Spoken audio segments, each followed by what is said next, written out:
Wow.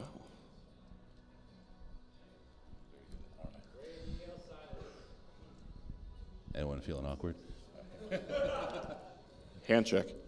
Hey, howdy-ho, Lions fans. Welcome to the Detroit Lions podcast. Episode, whatever it is. I think we're 217. This is live from the Commerce Grill, the Uptown Grill in Commerce Township. We are doing the ultimate live podcast party, the training party. How's everyone doing tonight? Woo! Awesome. I am your dashing host, Chris, and with me is my good friend and co-host, Case. How you doing, Case? It's great to be in Detroit, man. I've had a great time here. The city's been treating me great. We've done a lot of cool things. Everything's wonderful except for that stupid travel. Oh, yeah. I'm sure it was tough. It's tough go. Anyway, we've got a lot to talk about today. We're going to talk about who has impressed in camp so far. We've got a lot of eyes on the guys, and we're going to share with you what we think. We're going to also talk about who hasn't impressed. We're going to talk about those guys who we can't figure out yet because they've both been impressive and unimpressive at the same time. Also, we're going to talk about judging the lines, the offensive and defensive lines right now. It can be a little difficult, and so we'll get around that and help you get your head around that. And then I'm going to play a little bit of the Santoso Blues. Also, we've got who else but our best friend, Dean Blandino, joining us. We've taken your questions. He'll be live. Dean, you feeling good about this? I feel great. I heard a boo. I heard a boo or two in there. No, Dean, that was me. Sorry. Right. Case. They were just sneezing. They want two careers with the NFL, Dean. That's what they're asking for. All right, we got that and a whole lot more. Case, you ready to go, my man? Let me tell you guys about how terrible this travel was. Perfect. Thank you, guys. Thank you. That's our line later. All right, here we go. Can everybody hear in the back? Is that okay? We're still good? We're good? Okay. We're good. All right, a couple of quick announcements. First, help us out. Check us out on patreon.com. Special thanks to Dylan from Wow! Damn straight. All right, head on over to patreon.com/Detroit Lions Podcast. Help us out. Get access to the Slack chat and so much more.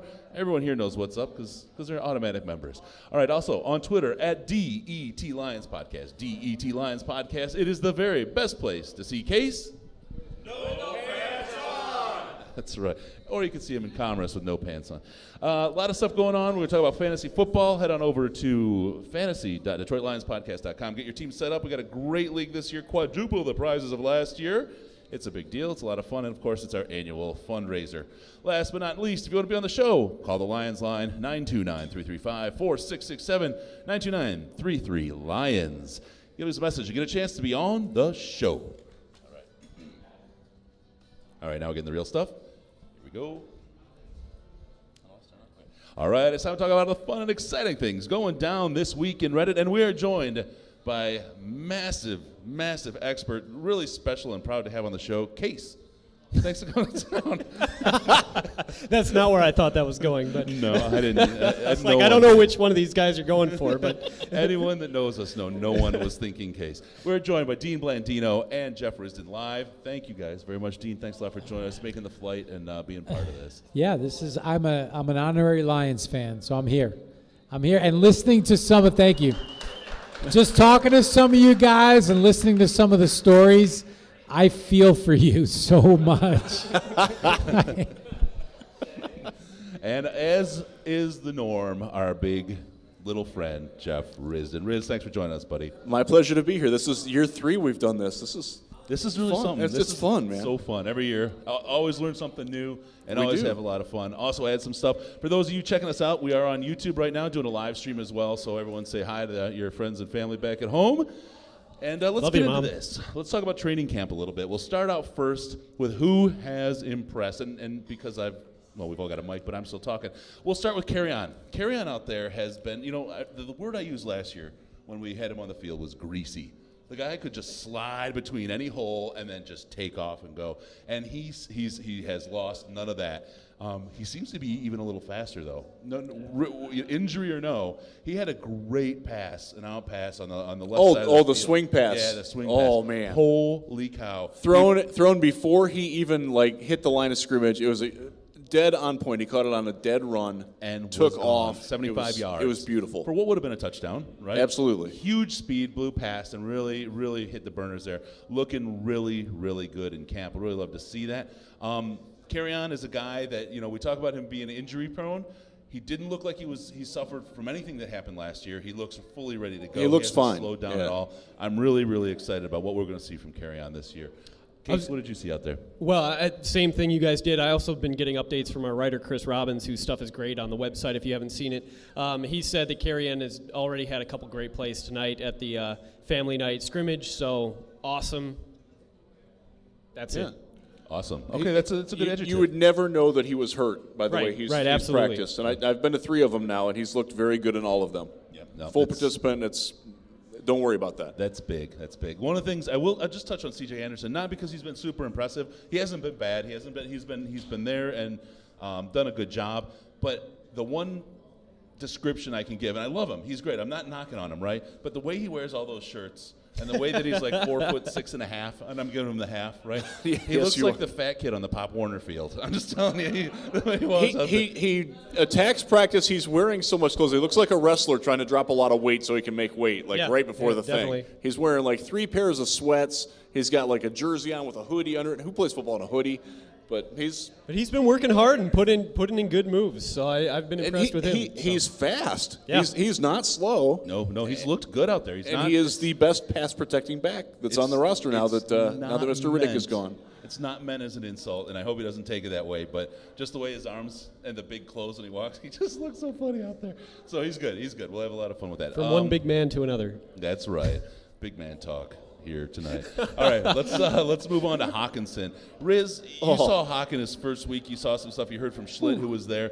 He was impressive. The second week, he hasn't been bad. He just hasn't been that over-the-top amazing. What do you think, though? He's overall impressed, right? The first day I was at camp, I think it was the 3rd day they practiced. He was unbelievable. He put on a display.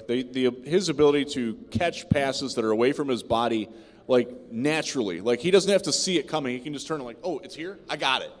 It's fantastic. His hand-eye coordination, his ability to control his body in the air to catch a ball at an awkward angle. These are things that we haven't seen in a tight end in a long time. I loved it. He made a couple of nice catches yesterday.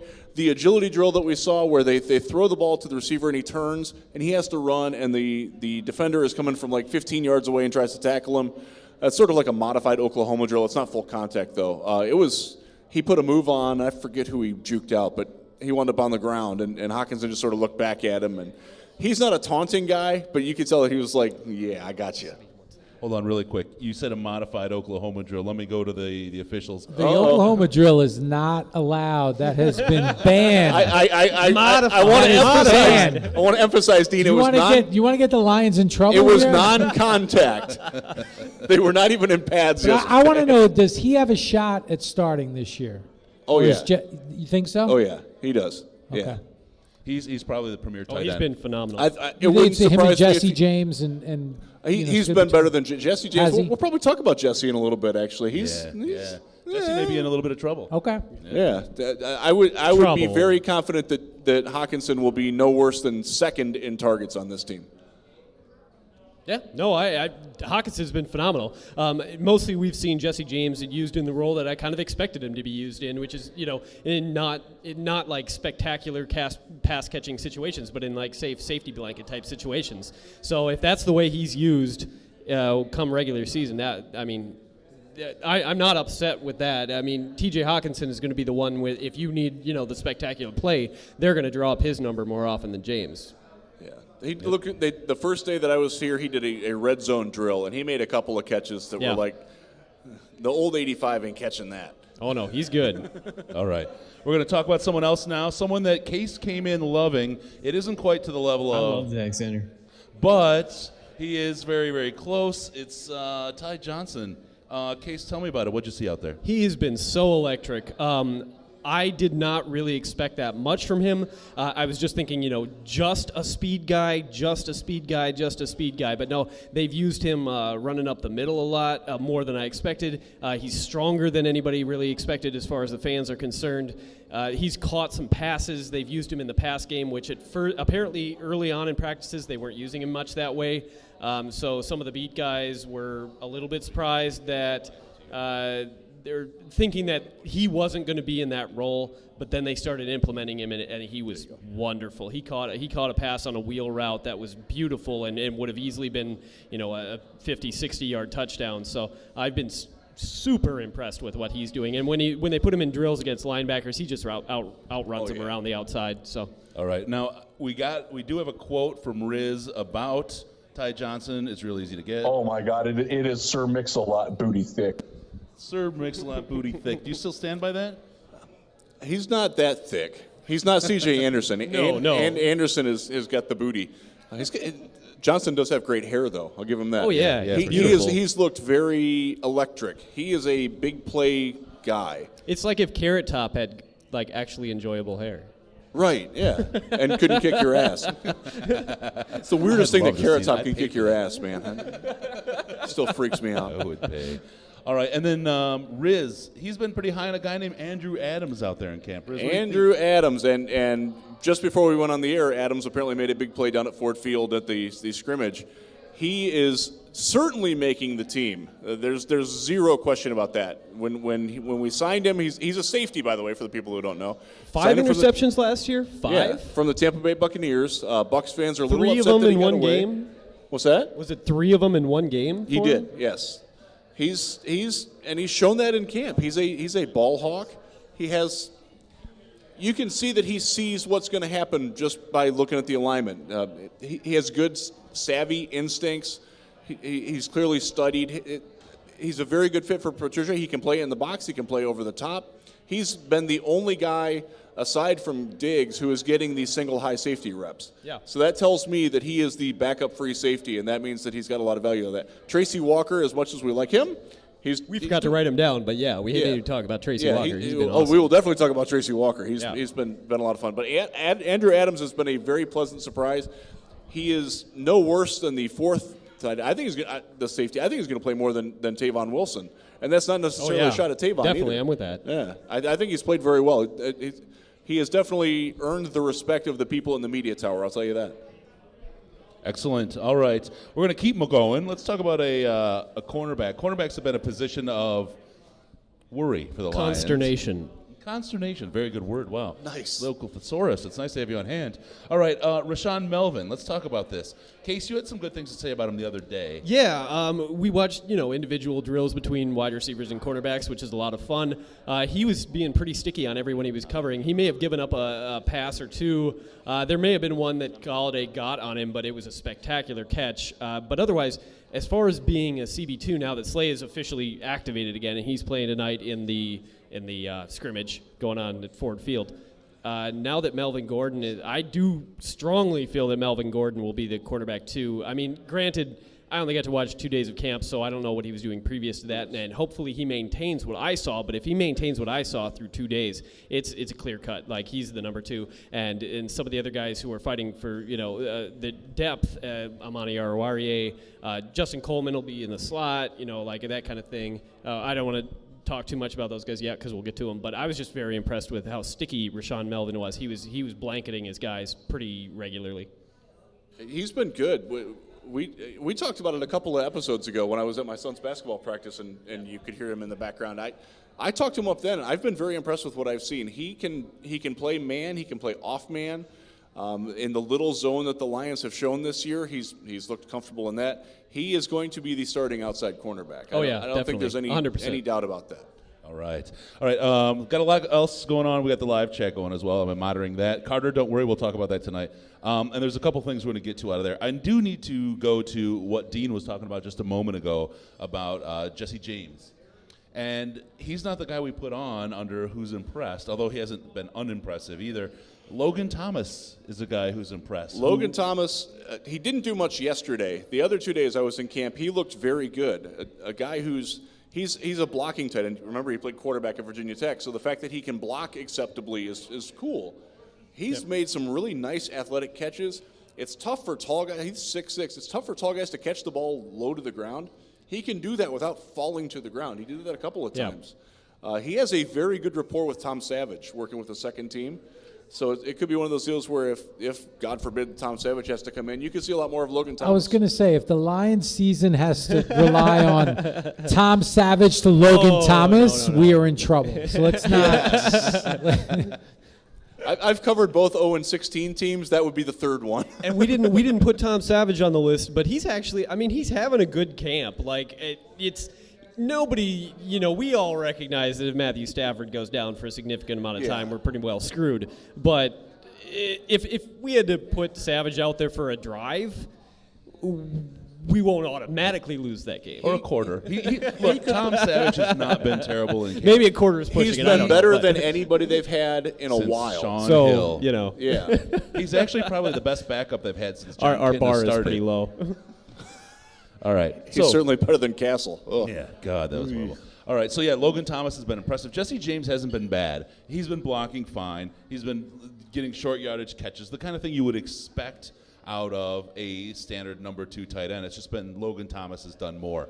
We've seen some formation stuff with Logan Thomas, too, that we're not allowed to talk about, but maybe in the There's chats a lot of afterwards. That's why you wanna formations. be There's here. a lot of formations that are going on all the time. Yeah, and be that's- prepared to be unprepared. Here's one thing I got to tell you about what I think is happening. Which we are not allowed to talk about the You guys have specific a gag order? formations. You have a gag Yes, order? yes. You can't talk about We it, can't really? talk about specific They're pretty formations. strict about Really? that. So Oh, we should tell you about the security thing. I'll yeah. Here's the one thing I will talk about and tell you about what I see. And I will make a comparison to the Patriots, which everyone inevitably does because that's where It's so the many people Patriot came way, from, Chris. Right? No, don't use that. But anyway, the idea, something I've seen and we've seen from the Patriots is they spend the first couple weeks not caring as much about winning and losing, right? They're figuring out other teams, they're figuring out their own team, and they adjust and they kind of really are able to hit the gas in week 4. This is a team that's been trying some things out. Week 4 hits, and people think they figured the Patriots out, and then Bill Belichick throws that curveball and pulls in different formations and different plays that haven't been seen yet. And he does that, and then again, like around week 8, right? He does it at just the time. It's not predictable, but it's a certain point in the season that flips teams on their head that have to play him and run film on him and figure out what they're doing. It goes from a 3-4 line to a 6-man line. The Lions are in a position right now. There is no film out there on this team. Nobody has seen from offense. No, the defense they know is a whole new defense retooled this year. The Miami Lions are Dolphins sure unseen. don't know anything. They're unseen by anybody else out there, which gives us an advantage. It's the difference of everybody knows your playbook and they know your plays to you're going to surprise the other teams. So once they get a little bit of film on you, and all of a sudden you flip the switch and you flip the script on them with some new plays and some of these interesting formations, it puts you in a better position to continue to move forward and win. So I think this team is going to be really, really interesting to watch this year. They're definitely going to be more unpredictable than they were last year. The Jets players will not be calling out the plays in the first half of week 1. That's certainly not going to happen. We're not playing the Jets in week 1. Well, that's good. We're playing the Cardinals. They are also unknown, by the way. So that'll be a complete game unknown. Don't bet on that, by the way. Yeah, Don't put any money on 2 unknown teams. Bad idea. Absolutely. Gambling tip.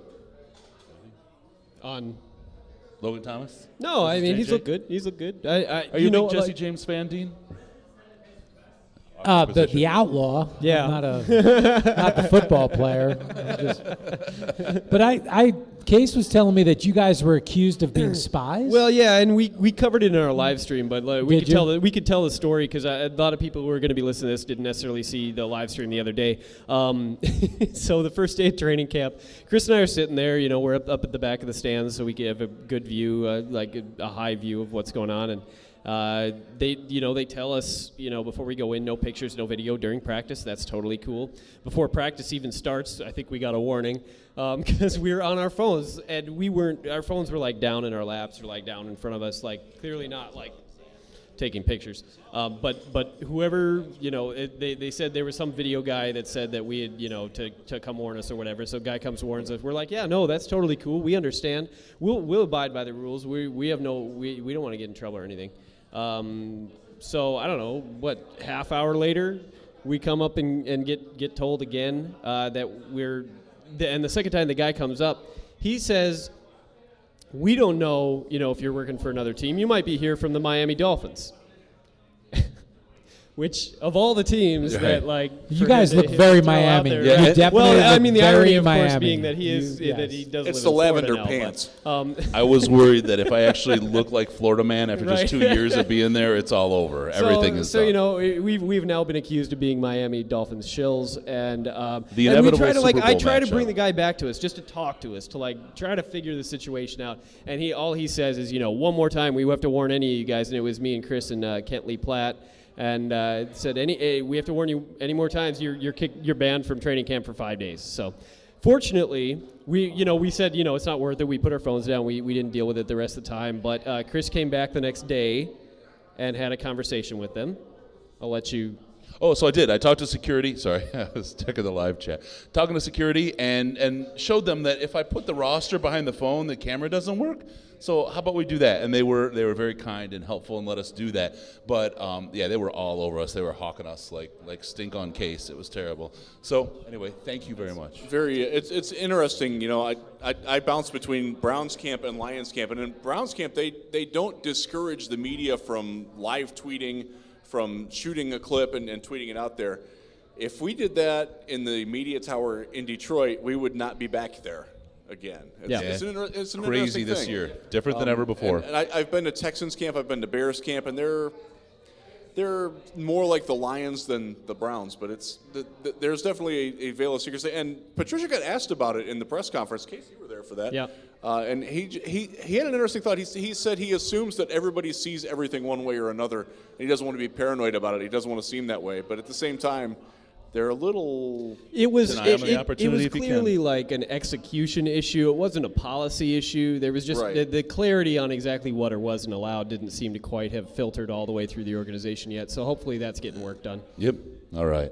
Last one I want to talk about, and I'm super stoked about this because this is a guy that got dogged on after his first year. Jared Davis has looked pretty strong out there, both in coverage, and he did so without Snacks. No Snacks in front of Snacks has not played yet. He's still on the NFI. Probably will be for at least another couple of days. They did activate Darius Slay today, which is nice. So he's one of the guys back. I'm very encouraged by what I've seen from Jared Davis in terms of how well he fits what Patricia wants him to do, which is everything. He will be rushing the passer. He will be dropping in coverage. He will be carrying the tight end to the safety. He will cover over the slot at times. They ask him to do a lot of different things athletically and mentally, and thus far he seemed up to it all the time. All right, that's good stuff. All right, so we'll move on past the who's impressed. We'll get into who hasn't been so impressive. And I think the unanimous, the guy who picked him out actually is not being impressive was Dean. Brandon Powell. Oh. He was dogging Brandon Powell it was like he was all over a receiver. Dean and I were just sitting there like, oh my God, all day on Thursday. Yeah. It was ugly. They are passes that if they're thrown to any normal-sized human, they're an easy catch. But Did I his say arms Dean? are I so meant Jeff. small, and he's such a small target. He physically can't reach them. And I can only think of a few things. it's weird because he's small, so you expect your smaller guys, okay, he's either really fast or he's shifty, and you can put him in the slot.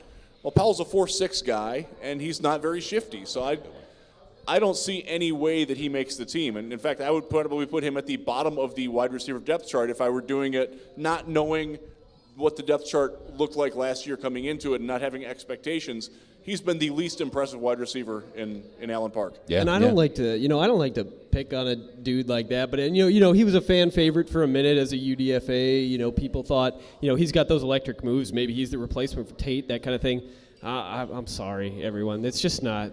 It's not that. And don't listen to the people that tell you he's the gadget guy, or maybe Jamal Agnew is another guy who's the gadget guy. That's a false dichotomy, false choice. Yeah. Neither one of them are a guy that has to be your gadget guy. There's Now a that couple they other have Ty options Johnson. we have out there. Also, Case, maybe we'll cut you off that beer because you were calling Riz Dean.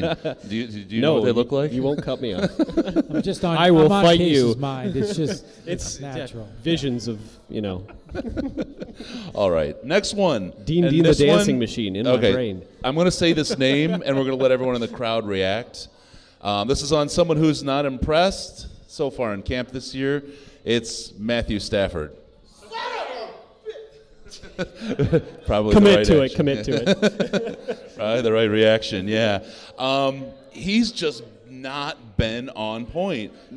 You need a wingspan if you're going to catch something. That's one of the reasons Brandon Powell's out. You can't get the ball in the neighborhood, right? Don't slander my man. I love him. He's just not. I'll say this: he has had better camps than he's had this year. They'll see. I'll say I seem to remember. Sorry, Dean. I'll let you jump in here in a sec. That I seem to remember hearing this in the past about Matthew Stafford. Rough days at camp, here and there. So that doesn't like blow my mind. It certainly doesn't like make me assume the worst, come regular season. But does it have anything to do with learning a new offense? Absolutely. I mean, I think that's got to play into it a little bit. Absolutely, and he's got a lot of unfamiliar receivers. That certainly goes into effect. And they're throwing a lot of complex defenses at him, too, that he hasn't seen before. Now, Jeff, even you pointed this out to me the other day. As soon as they got him in the 2-minute drill, he's on point. Man. He's on point. As soon as they went into a hurry-up drill. They were working on doing 2-minute drills in situational football of moving the ball quickly. And that was Stafford was effing dealing, man. Yeah. Looked perfect. No, absolutely. He literally looked perfect. And we've talked about that a little bit. And you think in that situation, in that 2-minute drill, that Stafford is picking plays, but he's running the tightest script he runs in the 2-minute drill. And it's interesting to think that Matthew Stafford is doing his best when he's running the script. And I don't know. I think it feels looser when he's playing because he has the script and he knows it so well because he studies so much. But you're right. The passes are on point when he's running that script. I think he likes the tempo. I think it keeps him in rhythm. And I think the delays, and I've whined about this for a long time now, waiting until there's less than 4 seconds on the play clock to snap the ball every freaking snap. It's tough for the linemen to stand there that long and not move. It's very tough for the receivers to be out there because the cornerbacks are talking to them. They're like, I know what you're doing. That gets eliminated when they go up tempo, and you can see Stafford. There's a different. He's just got something different, a different je ne sais quoi about him when he's doing the speed. Oh, pulled out the French. All right, we know something's going on. Case, did you have anything you want to say about Matthew Stafford beyond the long professed I shot my wad. Okay. All right, we'll move on, and we'll talk about a guy, and this is one that I think pretty much all Lions fans have written off, Teez Tabor. He did not look good, and the last day before today's scrimmage, he started, and it looked like there was a confidence-saving, let's get him off the field kind of situation because he just disappeared. We couldn't even find him from the sideline. It's like you never listened before. So so they are actually running the family first thing at Ford Field right now. Yeah. And he is not playing tonight, so he might have had an injury. He did not appear injured, and nobody talked about any injury yesterday at practice or Thursday, whenever it was Thursday.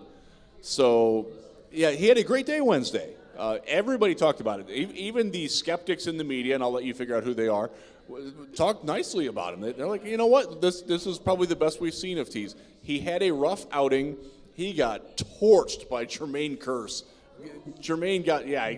Jermaine, and Jermaine had a great day, actually. We didn't talk about him because I don't I feel like he's an up and down kind of guy that he's going to disappoint you at some point. Yeah, he had a great day, a couple great catches. There was a contested catch situation with Kenny Galladay, and Galladay just took Tabor's money from it. That's who it was. I couldn't remember who that was. And afterwards, Tabor is complaining to the official there about, hey, he pushed off, and it was obvious that he was just trying to, cover himself because it wasn't like that. He just had a rough day, and you can see improvement with Teez. You really can.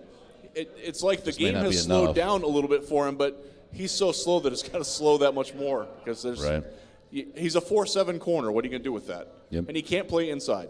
So, Dean, we're looking for a cornerback. How you feel? You feeling spry? You're looking for a cornerback? Yeah, we need you to get out there. If he's a 4.7, I'm probably like a 4.9. So I don't know. Okay, we'll get you on the list. We'll give you a tryout. I mean, your ball skills. As soon as somebody goes Right. down, you're next. I'm ready. If somebody goes down, I'm in. All right. The last one isn't necessarily a player; it's a position group. And I know Riz. The second I pull this up, he's going to be like a horse out of the gate at the Kentucky Derby. The wide receiver group out there on the field. Riz, we were talking last night with Greg. We hung out, had a couple of drinks, and Riz went off about the wide receiver group. Do you want to do it again, or do you want to temper your words this evening? I haven't had the coffee sour tonight, so I'm not that saucy. Okay. What did that taste like again? It tasted like something that everybody wants when they're 14 years old. That's what it tasted like. And is it actually as good as you think it's going to be? We're going to keep that one, and we're going to play that again. At I the will right preface time. this, though. I did have nice things to say about Jermaine Kearse. Yeah. And Marvin Jones was great Marvin yesterday. Jones killing it. Marvin looked fantastic yesterday. Which How Amendola's has killing Amendola looked? Oh, How's yeah, no, Amendola?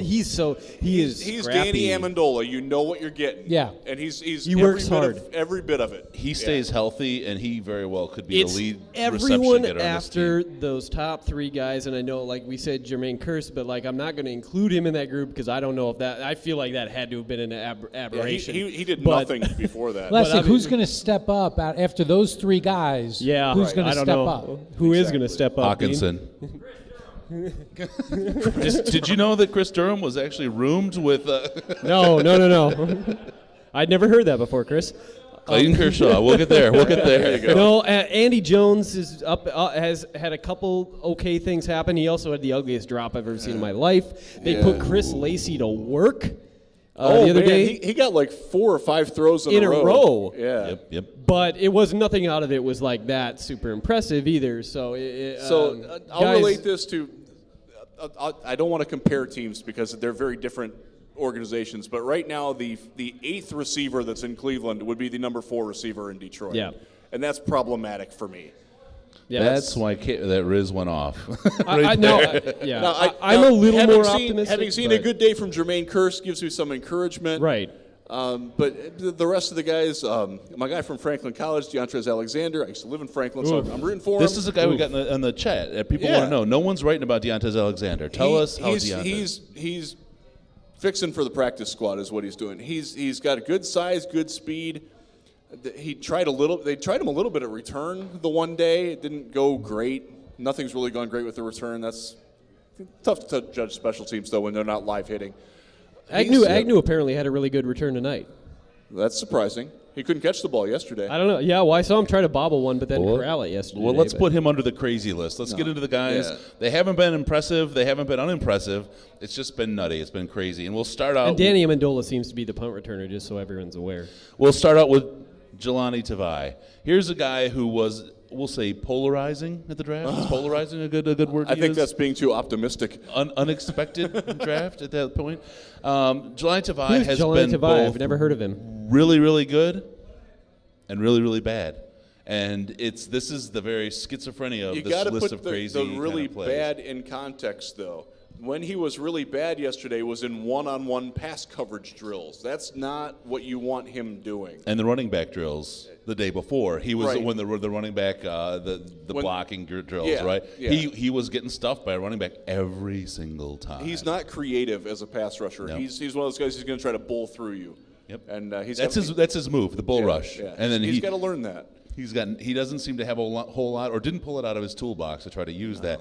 And then in coverage, his lack of speed, I should say, was pretty If he evident. doesn't anticipate where the route is going, he's in trouble. Yep. But his saving grace is that he's a very smart football player. He picks things up quickly, and he plays very well within the construct of the team defense. When they do team drills, he looks really good. It's the individual drills, 7-on-7s, which are favoring the offense most of the time anyways. That's where he struggled. Just for a sorry. You know, really quick, one thing. I lost it. Go ahead. Good. Just to end Jelani Tavai talk on a positive note. Apparently, he had a really good run stuff on C.J. Anderson at the game tonight. So All right, there you go. Positive note. And that's good information because there's no stream of that. There's only a stream of us, so we're in great shape. I've got insiders. All right, another guy who's looked a little schizophrenic. I guess the one thing about Tavai, I remembered what I was going to say now. He's a guy. He's one of those guys that maybe he will take a Jared Davis kind of path. His first year is going to be one where everyone's like, "Oh no," and he kind of builds on that and turns into something special because he's got a lot of tools. He's shined and he's also had some problems, and that's a lot of like what Jared Davis had in his first year. So we'll see if we see the same trajectory out of him. Next guy though, Amani Aruwariye. Here comes the damn beer. Aruwariye! Every time I start drinking, I can't say his name. it. Armani Aruwariye. There we go. Aruwariye. Aruwariye. Yeah, there you Yeah, I know the dog thing. Insert seal noises here. He had an interception, and he fell down in coverage on the same day, about 10 minutes apart. This is first-year cornerback. We know it takes time for cornerbacks to grow, to fall into the position, to get up to NFL speed. I feel like, though, what we've seen from him, the flashes we've seen, really bode well. And the thing, when people talk about cornerbacks and, oh, wow, they didn't show real well in their first year, I always go back to Darius Slay getting benched in the first year he played. Maybe. And he deserved it, too. Yeah. It's one of those things, and now he's our number one, and I think everyone's happy to have Darius Slay as the number one of the Detroit Lions.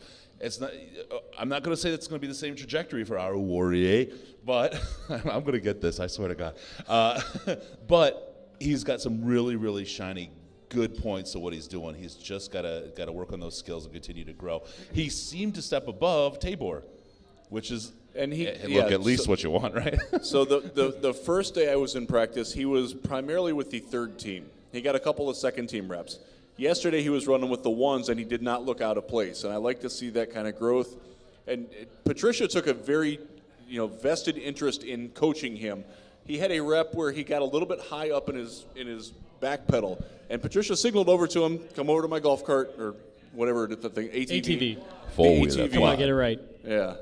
And so Michigan, you got to know what that is, Riz. Patricia, even though he's only got one leg right at the moment, the other one's up on the ATV thing. He's like demonstrating to him, like, this is what you did and this is what I need you to do. We couldn't hear it. He's 50 yards away, but you could very clearly see that he was coaching him on his technique. And then the next rep, perfect technique, down in his back pedal, stayed in system, stayed on point. It was very nice to see. So he's a bright dude. I got the chance to interview him before. He's a very smart guy. Wants to get better. I like the fact that he's working. I don't think he's going to start, but I'm pleased that he's promising. Yeah. You can see what the Lions. You can see what those of us who loved him in the draft and wanted him in the second round saw. Yeah, no, absolutely. We saw a lot of that yesterday. And you bring up a really great point, not just specific to him, but to Matt Patricia. This is, he's hurt. He's on the quad. He's running around. He is not coaching out there. He's out there and he is yelling. He's in guys' face. Guys after plays, after they mess up, when they do well, Amendola after a play, they wind up next to that quad and they're talking to Patricia. Patricia is coaching these guys on offense, on defense, special teams across the board. He is involved with this team much more than he was last year. He's a lot more hands-on with his team this year than he was I noticed, last year. anytime one position group clearly loses a battle, they do push-ups. Yeah. Push-ups, running the whole thing. And we saw the hill. There's a hill, Dean. Yep. We have a hill? We have a hill. We're not sure what right they built the hill over, like if they buried anything under it, but Underneath it. right. It's a Maybe Hoffa like thing. a Matt Millen memorial Right. underneath something, maybe. All right. It's too soon. It's too soon. There's enough Charles Rogers jerseys that the hill could have been twice as big. All right. The last guy we want to talk about that's a little crazy, Tommy Lee Lewis. He hasn't been on the field NFI, but I always just need an excuse to. I have a hard time seeing him making the roster at this point. But Tommy Lee is still on the NFI. It doesn't sound like he's coming off of it anytime soon. So it could be one of those signings where we just got to have a fun running gag about it. And yeah. Well, the thing I get about to make Tommy Lee Lee jokes, which is awesome.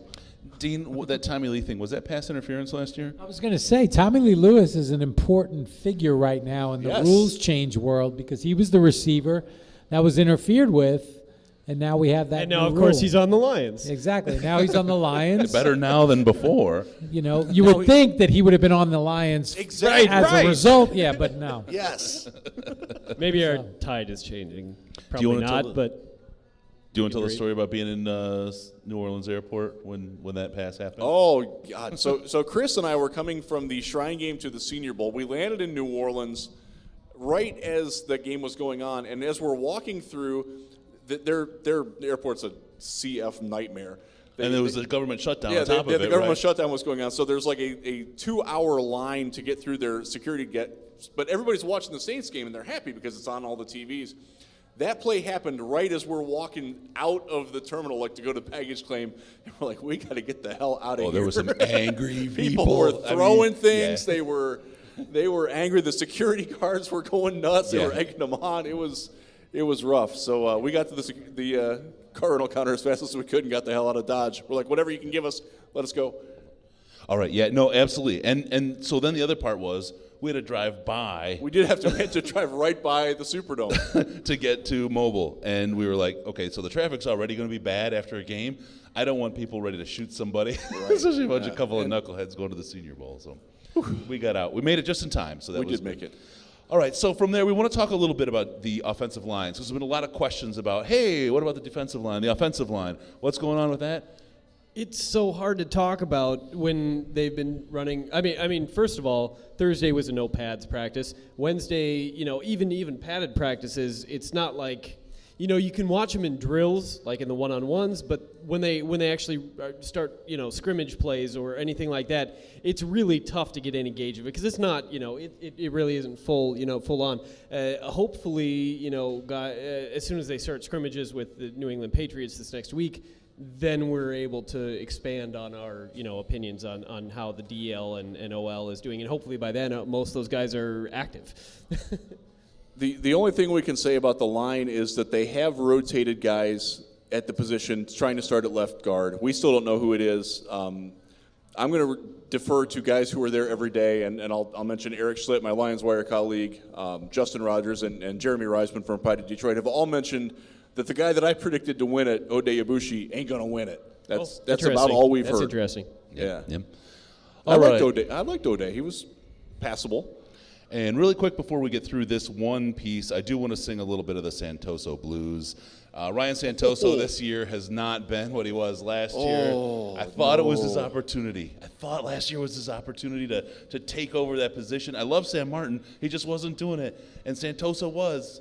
And now somebody else made a better choice than I ever would have. It's not that way. It's not been good for him. And he was legitimately he proved last year that he could be a legit NFL punter. It hasn't been there this year. No, and the other part that he offered last year, the kicks from the sideline at the 50 through the skinny posts was nailing them one after another. To have that kind of a backup for Prater is just gives him more of an opportunity, a role, more value. Yeah. Right? Like a guy who can play special teams makes the roster. Right. A guy who can back up your kicker. A punter who can do that is great. It's clear that he is here this year only because he can punt and kick, and isn't really a threat to either Sam or Matt. Yep, absolutely. All right, so with that, Case, did you have a quick one you want to cover? I was going to, but it's not worth it. We have a special guest here. We really should talk to our very special guest. All right, we'll do a quick break now. We're going to hit our special guest coming right up.